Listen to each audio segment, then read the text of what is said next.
Bobby Heenan famously said in his Hall of Fame speech that he lasted, was it 11 days on the road with you? And you were in the front row cackling at that. Tell us about you and Bobby being put together initially. He said I know I was going to go on the road with Larry Flint. I don't know what he meant by that, but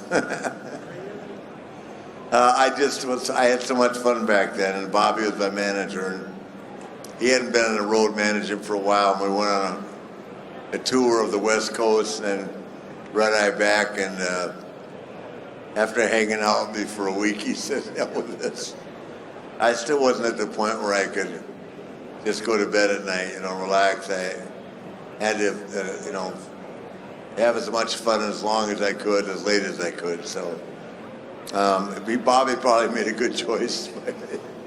But then I got Kurt Hennig, and that was even, I had a ball with Kurt as well. So. Well, you ended up going back to WCW, and then in '94, Hogan came in. You guys had that big match at Bash at the Beach. You had a part to play in Hogan coming in. How important do you think it was for you guys in WCW to get more traction by bringing in Hogan? We wouldn't have succeeded without him. When I came back,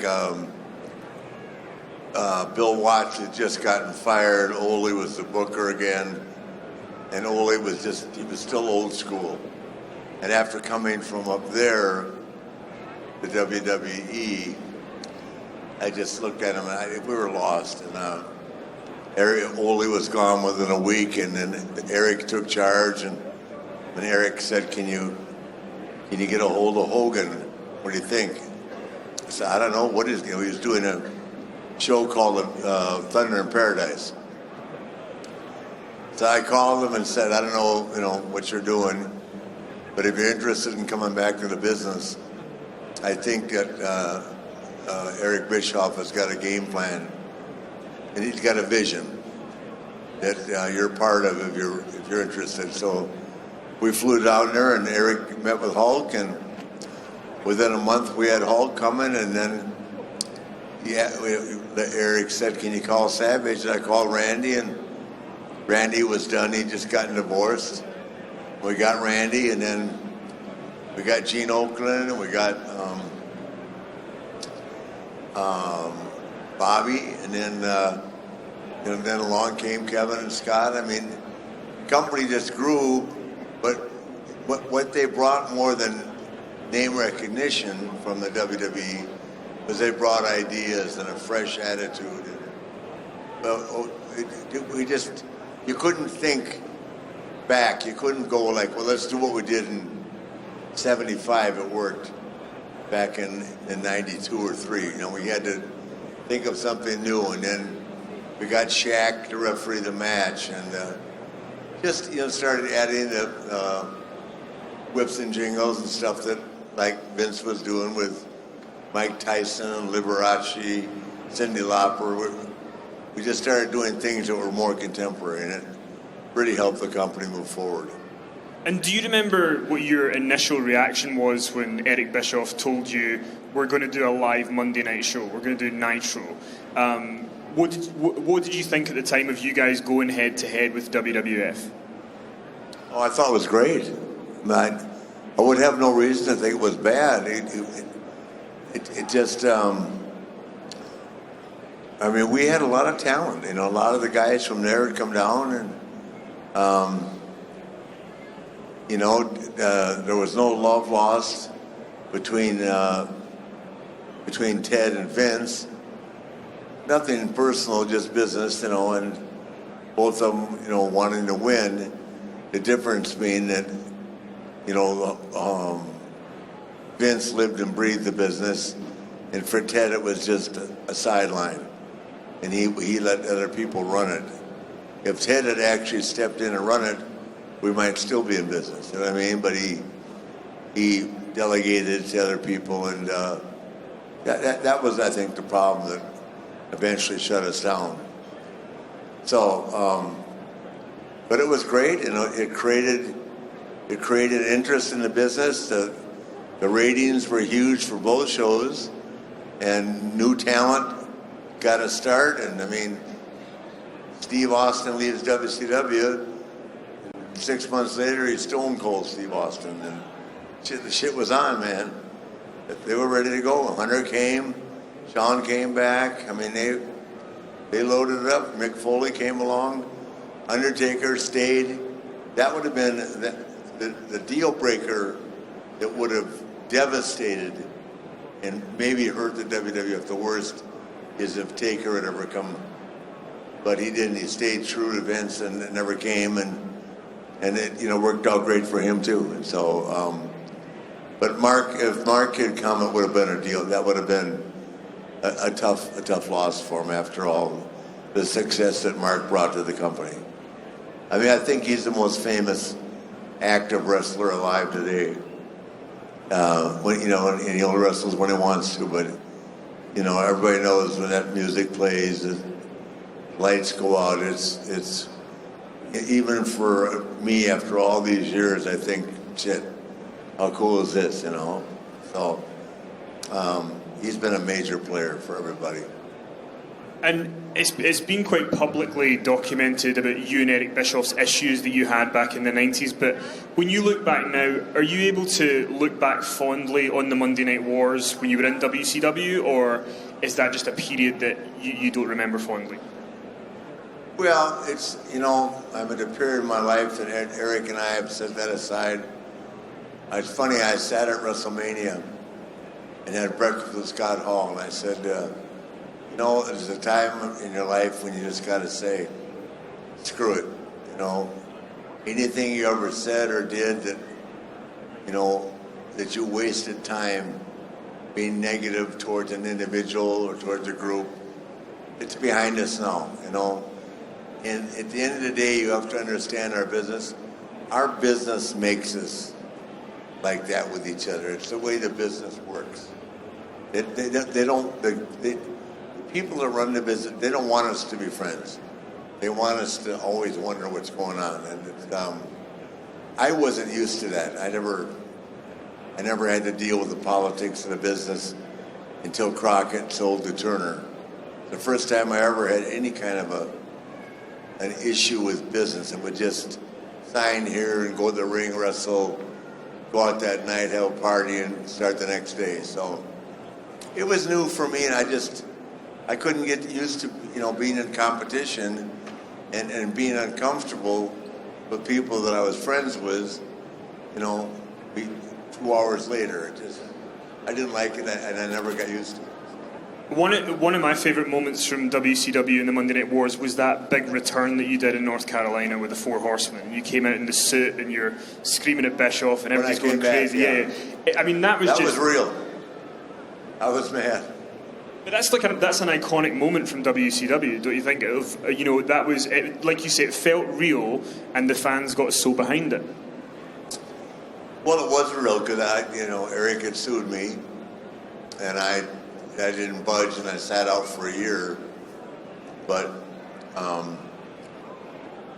my friend John Taylor, who just passed, a lawyer, said, "Rick, you can sit here and fight this lawsuit, and you probably will win. It won't be for 4 or 5 years, or you can go back and get back into business and have the best of it." And I just was sitting home. First of all, one of the worst years of my life, sitting home. I hadn't sat home my whole life. I had never sat in my house in 35 years, and I didn't know what to do. I was lost. Kind of like after I retired, I just went. After the match with Shawn, the next day I was so lost. And for me, it was not just wrestling in the ring, but camaraderie, going to the dressing room, having fun with the guys, catering, laughing, waiting for the show to get over, going to the bar. But it's changed. Life has changed. The business has changed, and it just took me a long time to grow up. If I'm growing up now, it's the most I've ever been in my life. It took me almost dying to really shake me up. So things happen for a reason, but it's just great. These kind of events get us all a chance to hang around, and it's like nothing ever happened. There was no reason to have animosity. Just kind of look past that and say, hey, well, we're all here, especially a guy like me, borrowed time. And I don't have time in my life to be negative about anything. I just can't. I'm thankful for every opportunity that I have, especially like deals like this, and then actually looking forward to seeing all the guys, because those are the people you spent your whole life with, and to be able to get out and go out and have dinner with them and drink, and that happens 2 or 3 times a year. Think about it. How many people have friends from years back that they get to catch up with, you know, on an event like this, and go over to the hotel, raise hell, and have a good time. Not raise hell like we used to, but like I don't wear my robe anymore. Not because I don't want to. I'm not allowed to carry it on the airplanes anymore. I'm not going to ask about the robe. You don't have to. It's legendary. But in 2001, you went back to WWF after WCW sold, and you were the co-owner with Vince. And I know that you said before that it wasn't you didn't feel like you were ready to have that match with Vince. No, God, I know. But fans love that match. They promised on their word. They said you're never going to have to wrestle again. So I said, okay. I was in there a month. Thinking about wrestling, Vince. I said no. You know, I lost my self-confidence. I started having self-confidence issues back with Jim Herd, which every time I got around a situation I was uncomfortable with, instead of just being me and relaxing and enjoying it, I just had a hard time. You're getting older. Well, shit, okay. Because I'm older doesn't mean you can perform better than me. That makes sense? Age was just a number, but that triggered a lot of self-confidence issues for me. But fans love that match, and you don't want to. Yeah, but I look back at it, it was terrible, but way too hesitant. I mean, I just didn't have it mentally. I got it back again, and actually, the guy that got me back up and running, I'm using his name a lot, was Taker at 2000. WrestleMania 18, yeah. WrestleMania 18 in Toronto. That match was what got me clicking again. And I was, 56 years old then. So,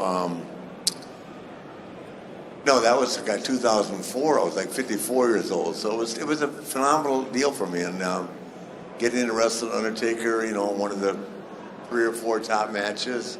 That's when Hulk wrestled The Rock. And it was a huge deal for me. And once I got in the ring and we got going, he said to me, I missed the flip, you know. And he backed me up in the corner. He said, this is him. I'm like 20 years older than he is, right? He says, let's get this one right, kid. Threw me in again. Once I hit the floor and went whack with my head, I was good. If I was bleeding, I felt real good about it. Then I had control of the match. But did you not say in an interview that Taker wanted to work with you? That was something he'd asked to do. No, well, he went to Hunter and said, do you think I would do it? And I said, no, would I do it? Yeah, but I don't think I'm ready for it. That was the way it went down. But he really didn't have an opponent, and I was honored that he asked me, or I asked Hunter if I thought that would be a good opponent, but I mean, you can't imagine the anxiety that brought, you know, right up to going into it. You can talk about it and go through all it. The whole program leading to it was great and a lot of fun, but that really got me over the hump and got me back. Remember, I walked back to the curtain and Jack Lanza was a road agent. He said, God, you did it, you old son of a bitch. So I did that. That just went, wow, God, you know, I finally got it back.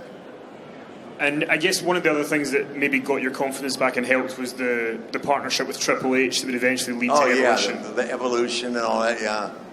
I mean, because I remember the Raw that you guys did where you kind of pretended you were maybe going to go become a good guy, he was a bad guy, you had that main event on Raw. Yeah. Which people just went crazy for. Again, I think it was in North Carolina. Greenville, South Carolina. Greenville, South Carolina. And was that another thing for you? No, I just got to that day. They said you're wrestling Hunter. I wasn't ready again. Once again, self-confidence issues. But once I got in the ring, it worked out, and all the guys were there and came out, Austin and everybody, and it's really like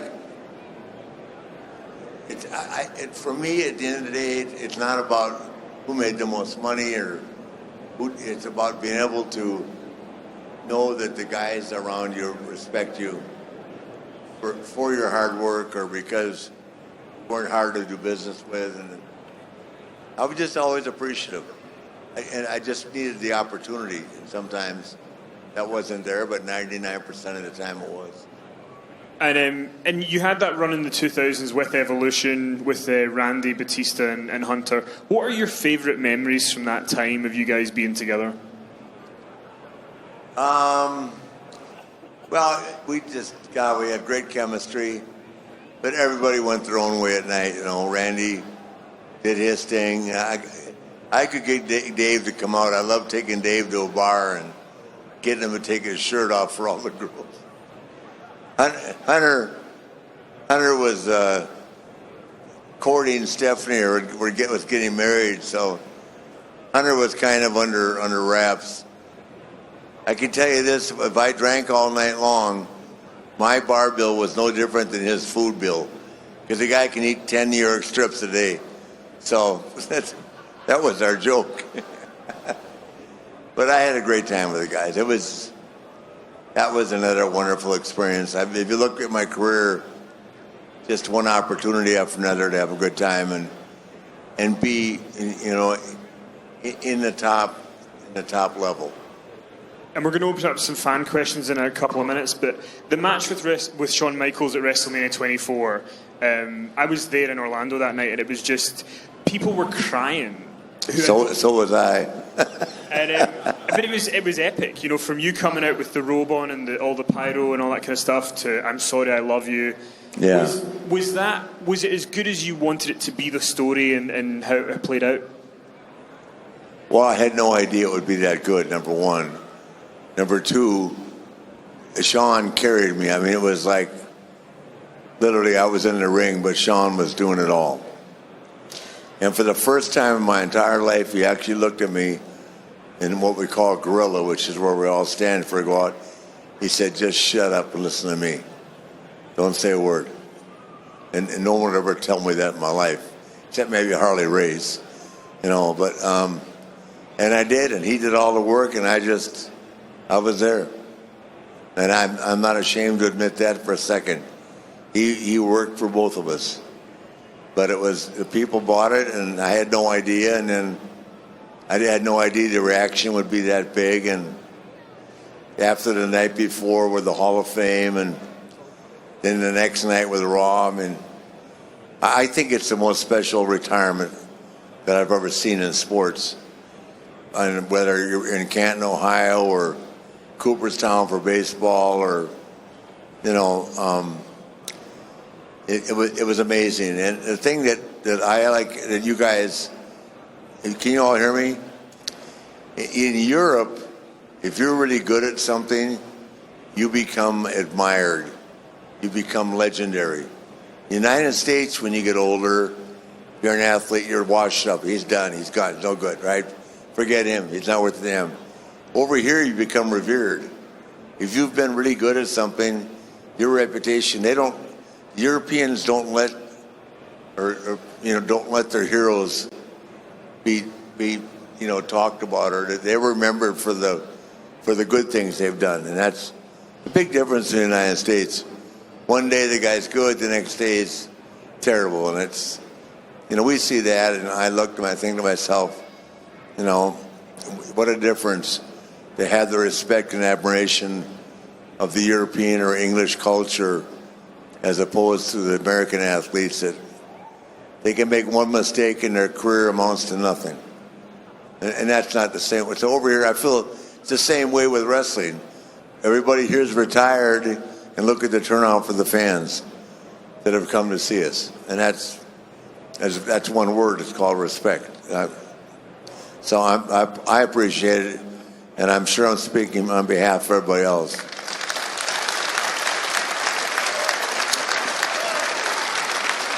And with that retirement, how special was it for you during that retirement that Taker comes out and does that, Vince comes out? That's what I'm saying. You can't repeat that. I had no idea. I got to the building and they put all that together without telling me.